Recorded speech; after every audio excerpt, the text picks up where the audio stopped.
BRS party మా నాయకుడు గౌరవ ముఖ్యమంత్రి రేవంత్ రెడ్డి గారి పైన ఒక దుష్ప్రచారాన్ని చేస్తున్నటువంటి సందర్భం, అనేక కుట్రలు కుతంత్రాలు జరుపుతున్నటువంటి సందర్భాలు ఇప్పటికే అనేక మార్లు మేము తిప్పుకొట్టడం కానీ ప్రజలను చైతన్యం దృష్టి కానీ చేయడం జరిగిన సందర్భాన్ని ఒకసారి గుర్తు చేస్తూ, నిన్నటి రోజు గౌరవ ముఖ్యమంత్రి శ్రీ రేవంత్ రెడ్డి గారు మా టీంకు నాయకుడు, మా సభా నాయకుడు, అలాంటి గౌరవ ముఖ్యమంత్రి రేవంత్ రెడ్డి గారి పైన వచ్చినటువంటి వ్యక్తిగత ఆరోపణల పైన అందుబాటులో ఉన్నటువంటి శాసనసభ్యులు సిఎల్పి మీడియా వేదిక ద్వారా వారి యొక్క అభిప్రాయాన్ని, వారి ఆలోచన విధానాన్ని, ఈ రాష్ట్రాన్ని అన్ని రంగాల్లో అభివృద్ధి పథంలోకి తీసుకొని పోతున్నటువంటి ముఖ్యమంత్రి రేవంత్ రెడ్డి గారి పైన వ్యక్తిగత విమర్శలు చేయడాన్ని మేము సహించమనేటువంటి మాటను, అది చిన్నారెడ్డి గారు కావచ్చు, రాజగోపాల్ రెడ్డి గారు కావచ్చు, కొండా సురేఖ గారు మంత్రిగా ఉన్నటువంటి వాళ్ళ కూతురు సుష్మిత పటేల్ వ్యక్తిగతంగా రేవంత్ రెడ్డి గారితో పాటు వారి బ్రదర్స్ పై చేసినటువంటి అంశం పైన మాట్లాడినటువంటి సందర్భం, అందుబాటులో ఉన్నటువంటి శాసనసభ్యులు వచ్చి మాట్లాడిన తీరు. కానీ బీఆర్ఎస్ పార్టీ జరుపుతున్న దుష్ప్రచారం బలహీన ప్రదర్శన అనే మాట మాట్లాడుతూ, 17 మందే ఉన్నారనే మాట మాట్లాడుతూ, ఈరోజు కేటీఆర్ గారు కానీ కేసీఆర్ గారు కానీ రేవంత్ రెడ్డి గారిని చూసి ఉలికి పడుతున్నారు, భయపడుతున్న తీరు కనిపిస్తా ఉంది. ఈరోజు మా టీం 66 మంది, 66 మెంబర్స్ మేము. మా టీం నాయకుడు రేవంత్ రెడ్డి గారు, మా టీం నాయకుడు రాహుల్ గాంధీ గారు, మా టీం కాంగ్రెస్ టీం 66 మందిని కలిసి సభా నాయకుడిగా ఈరోజు గౌరవ ముఖ్యమంత్రి రేవంత్ రెడ్డి గారిని ఎంపిక చేసుకునే క్రమంలో ముందుకు పోతున్నటువంటి తీరుతెన్నుల్లో జరుగుతున్నటువంటి కుట్ర కోణంలో భాగంగానే ఇలాంటి అంశాలు వస్తున్నటువంటి పరిస్థితి చెప్పేటువంటి ప్రయత్నం చేసే సందర్భంలో వారికి పెట్టుకున్నటువంటి సొంత డబ్బా, సొంత పత్రికలో ఇష్టానుసారంగా మాట్లాడేటువంటి మాట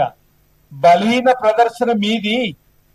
10 ఏళ్ళు రాష్ట్రాన్ని దాచుకొని 10 ఏళ్ల తర్వాత ప్రజలు మిమ్మల్ని పక్కన పెట్టిన తర్వాత ప్రతి ఎన్నికల్లో మీ బలహీన ప్రదర్శన 0. లోకసభలో మీ తీరుతెన్నులు చూసి సర్పంచ్ ఎన్నికల్లో, మున్సిపల్ ఎన్నికల్లో మీకు ఇచ్చిన స్థానాన్ని గుర్తు చేసుకోమంటున్నాం. ఈరోజు ప్రతి నిత్యం 18 గంటలు కష్టపడుతూ ముఖ్యమంత్రి రేవంత్ రెడ్డి గారు అప్పుల రాష్ట్రంగా మారినటువంటి రాష్ట్రాన్ని మళ్ళీ అభివృద్ధి పథంలో తీసుకొని పోయేటువంటి ప్రయత్నం చేస్తున్నటువంటి తరుణంలో ఓర్వలేకనే ఈరోజు ప్రతిపక్షాలకు సంబంధించినటువంటి వారి కుట్రలు, వారి కుతంత్రాలు వస్తున్నటువంటి తీరుతెన్నులు తప్ప మరొకటి కాదన్నమాట సందర్భం చెప్తూ, ఈరోజు మాకు ఆల్ ఇండియా కాంగ్రెస్ కమిటీ అధ్యక్షులుగా మల్లికార్జున్ ఖార్గే, ప్రదేశ్ కాంగ్రెస్ కమిటీ అధ్యక్షులుగా మహేష్ కుమార్ గౌడ్ గారు, ఈ పార్టీతోని గౌరవ ముఖ్యమంత్రి రేవంత్ రెడ్డి గారు మంత్రివర్గ సభ్యులు సమన్వయపరుచుకుంటూ రాష్ట్రాన్ని ముందుకు తీసుకుపోతున్నటువంటి తీరును రాష్ట్ర ప్రజలందరూ కూడా గమనిస్తున్నటువంటి వేళ ఈరోజు ఒకరిద్దరు విమర్శలు వ్యక్తిగతంగా చేస్తే దాన్ని తప్పొట్టే విధంగా మేము ప్రయత్నం చేస్తున్న సందర్భంలో నిన్నటి రోజు మా గౌరవ శాసనసభ్యులు మాట్లాడినటువంటి సందర్భం, ఈ రోజు కూడా మీ విప్లవం మా శాసనసభ్యులం కూడా మా నాయకుడు రేవంత్ రెడ్డి పైన వ్యక్తిగతమైనటువంటి దూషణలకు దిగుతున్న క్రమంలో వాటిని తప్పుపట్టేటువంటి ఆ మాటలను ఖండించేటువంటి సందర్భంలో కూడా మాట్లాడే పరిస్థితి ఈరోజు మేమందరం కూడా మా నాయకుడు, మా టీంకు నాయకుడు రేవంత్ రెడ్డి అనేటువంటి మాటలు ఈరోజు చిన్నారెడ్డి గారు మాట్లాడిన మాటలు చూస్తుంటే వారి ప్రణాళిక సంఘం ఉపాధ్యక్షుడిగా ఉన్నారు, గతంలో క్రమశిక్షణ సంఘానికి చైర్మన్ గా ఉన్నారు. కానీ ఒక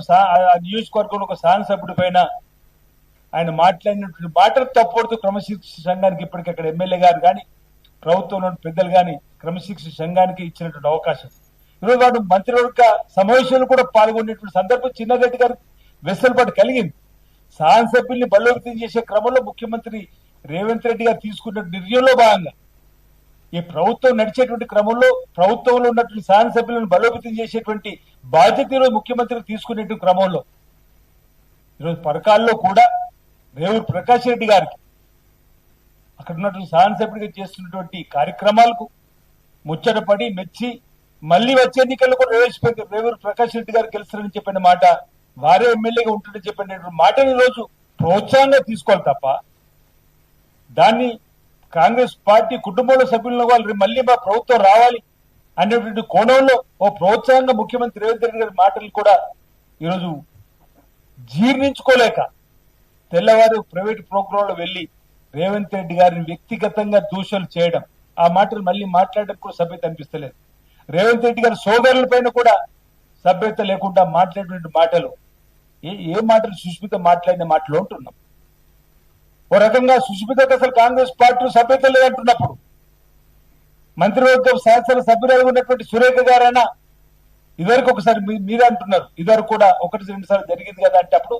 క్షేమపాలతో ముగిసినటువంటి సందర్భం పెద్ద మనసుతో రేవంత్ రెడ్డి గారు కూడా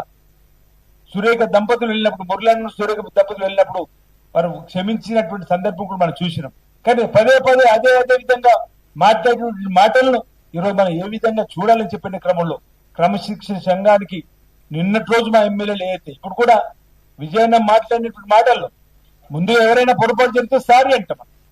ఆ విధంగా క్షమాపణలు కోరుతున్నాం. ఒకవేళ మీరు క్షమాపణలు ఇప్పటివరకు కోరలేదు కాబట్టి క్రమశిక్షణ సంఘానికి కూడా మేము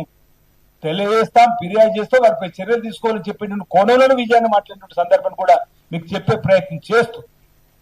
ఒకవేళ తను నోటీస్ ఇచ్చినప్పుడు వివరణాత్మకమైనటువంటి విశ్లేషణవంతమైనటువంటి పొరపాటుగా జరిగింది, మా కూతుర్ని సరిదిద్దుకుంటామనే మాట అనుంటే ఈ రోజు నిన్నటి రోజు కూడా బహుశా పాత్రికేయుల సమావేశం శాసనసభ్యులు అందుబాటులో పెట్టేవాళ్ళు కాదేమో. సహచర మంత్రిగా ఉన్నప్పుడు జరిగినటువంటి తప్పు మా కుటుంబ సభ్యులకు చేసినటువంటిది పొరపాటుగా భావిస్తున్న ఒక ముఖ్యమంత్రి ఇచ్చిన తర్వాత మేము మాట్లాడే ప్రయత్నం చేస్తాం. మొదటి రోజునే ఈ అంశానికి ఈరోజు పులి స్టాప్ పెట్టే విధంగా వారు మాట్లాడడం, వారి కుటుంబం వేరు, వారు మ్యారేజ్ అయింది అనేటువంటి మాట. కానీ మళ్ళీ ఇద్దరు కలిసేటువంటి సందర్భం ప్రజలందరూ కూడా ఈరోజు అనుకుంటున్న సందర్భంలో మేము ఈరోజు మాట్లాడాల్సి వస్తుంది. ఆమె కొన్ని సురేఖ గారిని మేము వ్యక్తిగతంగా గౌరవిస్తాం, కానీ ఈరోజు ఆ కుటుంబం నుంచెల్లే వచ్చినప్పుడు సురేఖ గారు ఎందుకు తప్పు అనలేకపోతుంది, ఇది ఈ విధంగా మాట్లాడాల్సిన మాటలు కాదనేటువంటిది అనే దానిపైనే ఈరోజు చర్చ జరుగుతుంది. ఈ అంశంలో రాష్ట్ర వ్యాప్తంగా కూడా కాంగ్రెస్ లో కూడా అంతర్గతంగా కూడా ఈ అంశాలు చర్చ జరుగుతున్నాయి కాబట్టి క్రమశిక్షణ సంఘానికి సంబంధించి చర్యలు తీసుకోవాలని చెప్పండి. ఈరోజు చిన్నారెడ్డి గారు మాట్లాడినటువంటి మాటలపైన కానీ సురేఖ కూతురు గారు మాట్లాడిన మాటలపైన తప్పనిసరిగా, ఎందుకంటే ఒక టీం వర్క్ గా పనిచేస్తూ ముందుకు పోతున్నప్పుడు అటువైపు ప్రతిపక్షాలు బీఆర్ఎస్ బీజేపీ రెండు ఇంత పేద ప్రజలకు అండగా నిలబెట్టేటువంటి కార్యక్రమాలు అమలు చేస్తూ ముందుకు చేస్తున్న దుష్ప్రచారం ఓవైపు ఉంటే ఈరోజు మీరు మంత్రివర్గంలో ఉండి మీ కుటుంబం నుంచి ఈ విధంగా మాటలు వచ్చినప్పుడు వాటిని తప్పుపట్టవలసి పోయి తప్పుపట్టకపోవడం వల్లనే మీ అందరూ కూడా ఈరోజు గొంతెత్తవలసి వస్తుంది. ఈ సభా నాయకుడుగా మాకు ఏదైతే రేవంత్ రెడ్డి గారు చేస్తున్నటువంటి కార్యక్రమాలకు అండగా నిలబెట్టేటువంటి కార్యక్రమం చేపట్టేటువంటి సందర్భం జరుగుతున్నమాట సందర్భాన్ని చెప్పేటువంటి ప్రయత్నం చేస్తూ రాబో రోజుల్లో కూడా తప్పనిసరిగా ఈ రాష్ట్ర ప్రజానికానికి ఆ రోజు ఎన్నికలకు ముందు ఏవైతే ఇచ్చినటువంటి హామీ అమలు కోసం ముఖ్యమంత్రి రేవంత్ రెడ్డి గారు చాలా సందర్భం తల తాకట్టు పెట్టాయని ఈ రోజు మనం ప్రజలకు అండగా నిలబడేటువంటి ప్రయత్నం చేస్తున్న సందర్భం మళ్లీ ఎన్నికల్లో కాంగ్రెస్ పార్టీని తిరిగి అధికారం తీసుకురావడం ధ్యేయంగా పనిచేస్తున్న మాట వారు చేస్తున్నటువంటి ప్రయత్నంలో ప్రతి సగటు కాంగ్రెస్ పార్టీ కార్యకర్త కూడా ఉత్సాహంగా పనిచేస్తున్న సందర్భం నీరుగార్చే ప్రయత్నం దయచేసి ఎవరు చేసినా మంచిది కాదని వాటి సందర్భంగా చెబుతూ వారిపైన తప్పనిసరిగా కఠినమైన చర్యలు కాంగ్రెస్ పార్టీ తీసుకుంటుందని చెప్పని మేము భావిస్తా ఉన్నాం.